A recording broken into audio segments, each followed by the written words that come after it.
আসসালামু আলাইকুম রহমতুল্লাহি ওয়া বারাকাতুহু। এই মুহূর্তে আমরা দেখে নেব যে আমাদের মাদারবোর্ড আইফোন এক্স এর মাদারবোর্ড আমরা এই পিসিবি স্ট্যান্ডে কীভাবে বসাবো আর পিসিবি স্ট্যান্ড ইউজ করার সিস্টেমটা এই মুহূর্তে দেখে নিই। আমাদের হাতে দেখতে পাচ্ছেন যে আইফোন এক্স এর মাদারবোর্ড। আমরা এখান থেকে যে ফ্রেমের সঙ্গে যে ক্লিপগুলো আছে, ক্লিপের পিছনেই কিন্তু আমাদের স্ক্রু দেওয়া আছে। এই স্ক্রুগুলোকে আমরা লুজ করব। লুজ করার পরে এটাকে মুভ করতে পারবো। আর আমরা এটাকে মুভ করার জন্য অবশ্যই স্ক্রুটা ঢিল দিতে হবে। হাত দিয়ে করা যাবে, এটা আবার ড্রাইভার দিয়ে করা যাবে। যে কয়টা আমাদের প্রয়োজন হয় এটাকে আটকানোর জন্য সেটাই করতে হবে। তারপরে এটাকে আমরা জাস্ট মুভ করব আমাদের প্রয়োজন অনুসারে। আমরা পিছনে টেনে নেব এগুলো পুরোপুরিভাবে। এরপরে আমরা মাদারবোর্ডটা এখানে আটকে দেব। দেখতে পাচ্ছেন যে খুব সুন্দরভাবে এটাকে ফিটিং করে ফেলছে এই জায়গাতে। এরপর আমরা ক্লিপগুলোকে এপারে টেনে নিয়ে আসবো আমাদের প্রয়োজন অনুসারে এবং এটাকে আটকে দেব।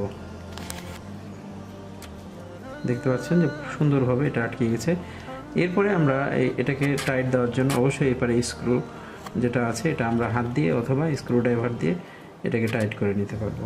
এটা হচ্ছে সিস্টেম। আমরা এই ফ্রেমটা ইউজ করলে আমাদের সেফলি এই কাজগুলো সুন্দরভাবে করে নিতে পারবো, যেটাতে আমাদের ফোনের কোনো ধরনের অ্যাক্সিডেন্ট ঘটবে না।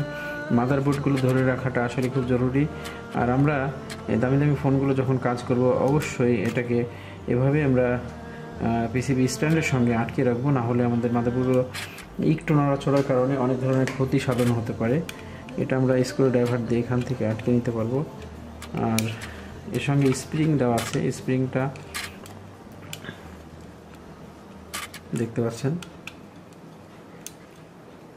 সুন্দরভাবে এটা টাইট হয়ে যাচ্ছে।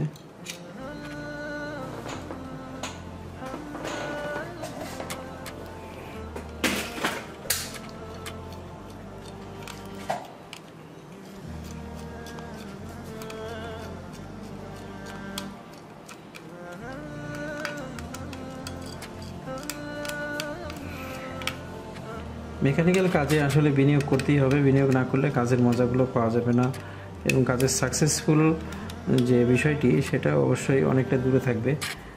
আপনারা দেখতে পাচ্ছেন যে স্ট্যান্ডটাকে সুন্দরভাবে আমরা ফিটিং করে নিয়েছি। এভাবেই পিসিবি স্ট্যান্ডগুলো ফিটিং করতে হয়। বন্ধুরা, যদি ভিডিওটি ভালো লেগে থাকে অবশ্যই সুন্দর একটি মন্তব্য আপনাদের কাছে আশা করি। সকল ভালো থাকবেন, সুস্থ থাকবেন। আসসালামু আলাইকুম রহমতুল্লাহি ওয়া বারাকাতুহু।